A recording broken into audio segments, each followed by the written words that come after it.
The James Webb Space Telescope has done it again. Floating 1,000,000 miles from Earth, beyond the interference of our atmosphere, it peered deep into the Alpha Centauri system and turned its powerful gaze onto Proxima Centauri b, an Earth-sized exoplanet that orbits the star closest to our solar system. What it found has left the scientific world stunned and scrambling for answers over the course of several nights. Data gathered from Webb's highly sensitive instruments showed a staggering 270% surge in visible spectrum emissions from the planet's dark side. These emissions did not resemble natural geological activity or auroral displays. Instead, their wavelength and temporal pattern uncannily mirrored the type of urban lighting found in densely populated human cities. In other words, something or someone might be illuminating the night on Proxima b. Before we start, smash the like and subscribe buttons for more updates. This event marks the first time in recorded history that an astronomical instrument has captured evidence suggestive of artificial lighting on an exoplanet. The surge wasn't gradual. It was sudden, sharp, and sustained across multiple orbits of the planet. For context, Proxima b is a tidally locked world, meaning one side always faces its star while the other remains in perpetual darkness. That dark side, until now presumed to be inhospitable and frozen, suddenly flared into luminous life, as though some hidden civilization had decided to switch on the lights, or perhaps had never turned them off in the first place, only now, becoming bright enough to be noticed. Researchers immediately ruled out known natural sources for such a sharp increase in brightness.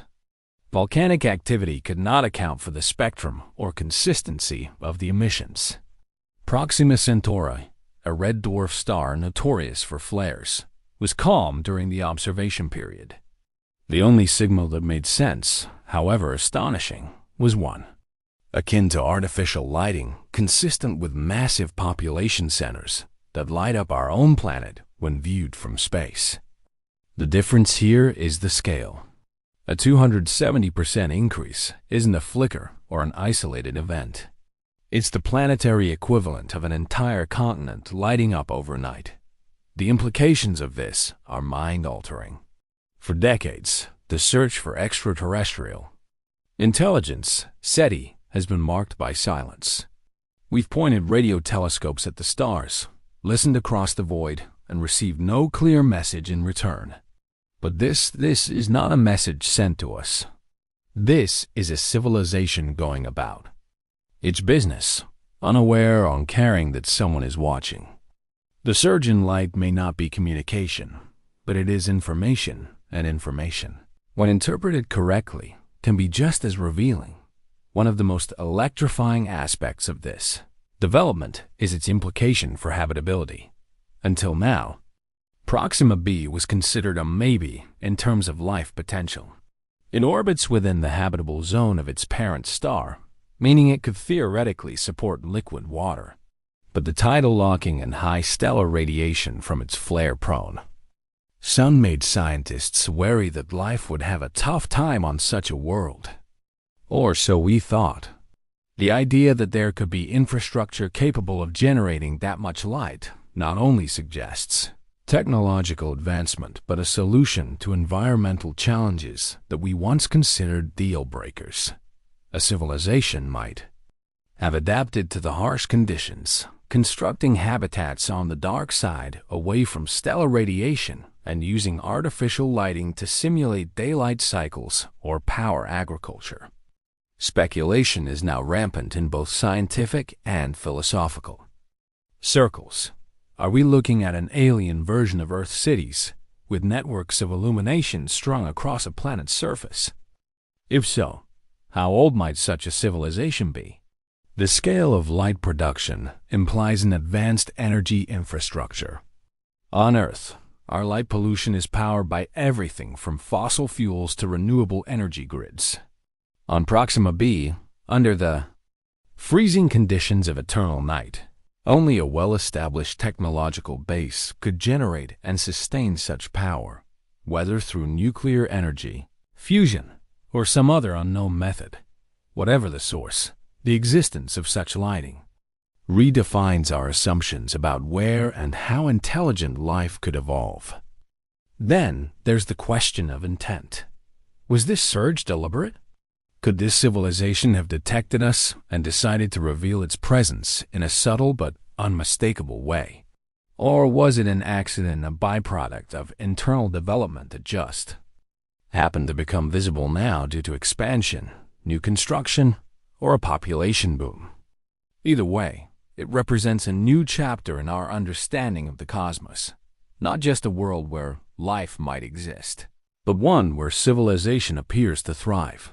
Beyond the philosophical shockwaves, practical concerns are beginning to emerge.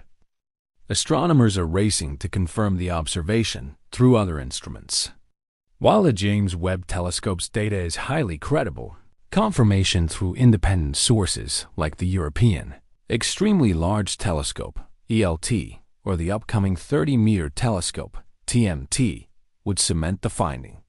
Spectral analysis is already underway, with researchers dissecting the emissions for chemical markers, light patterns, and temporal rhythms.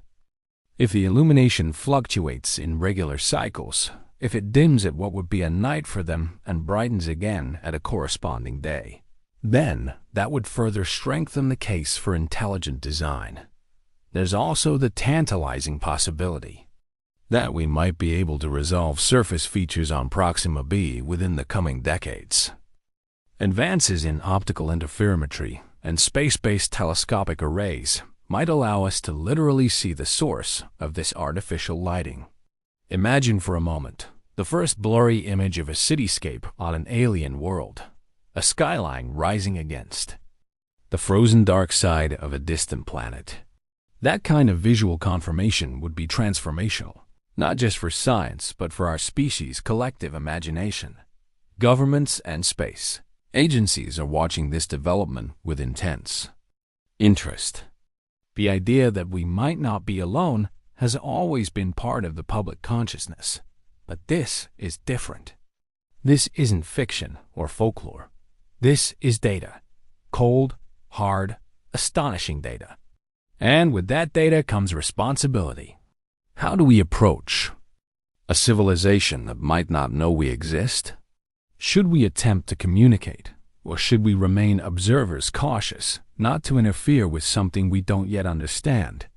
Many are urging restraint. After all, just because we see lights doesn't mean those behind them are friendly or even biologically compatible. The technological disparity might be vast. What we're seeing could be remnants of a civilization long gone, their automated systems still running like ghosts in the night. Alternatively, they might be watching us just as we are watching them. The implications of mutual observation, too. Intelligent species staring across 4.24 light-years are profound. Religious and cultural institutions are also grappling with what this might mean. The existence of a civilization on Proxima b challenges long-held anthropocentric views about life's uniqueness. It could redefine our place in the universe, shaking the very foundations of belief systems that have endured for millennia. Yet for many, it's also a cause for awe and humility. That we are not alone means we are part of a larger, interconnected, cosmic tapestry. And in that vastness, there is room for wonder and for responsibility. Education systems may soon need to incorporate these findings into their curricula.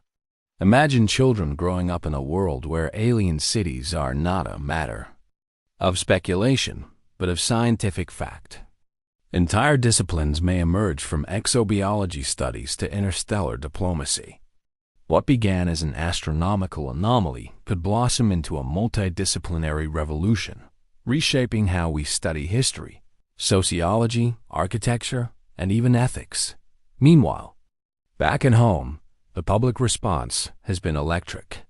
Social media platforms are ablaze with theories, excitement, and, of course, skepticism.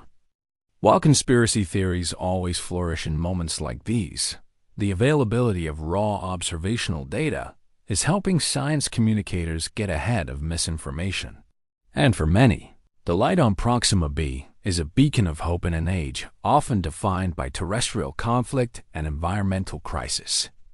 The idea that somewhere out there life has not only survived but flourished offers a vision of persistence, and perhaps a model worth studying. Technologically, this moment is a vindication for the billions invested into instruments like the James Webb Telescope. Often criticized for cost overruns and delays, the telescope is now delivering results that justify its ambition. It's not just a window into the past. It's a window into possibility, and in that possibility lies the next great frontier of human exploration. The revelation also underscores the importance of continued funding for next-generation telescopes and interstellar probes. The prospect of sending a flyby mission to Proxima b, once a theoretical exercise, now carries real weight. Projects like Breakthrough Starshot, which propose sending microprobes at a fraction of light speed, are receiving renewed attention. This surge of light has effectively redefined the priorities of exoplanet science. No longer is the focus just on locating habitable zones or atmospheric composition. Now, there is a new metric: technological activity. The search for technosignatures, once a niche field, has suddenly moved center stage.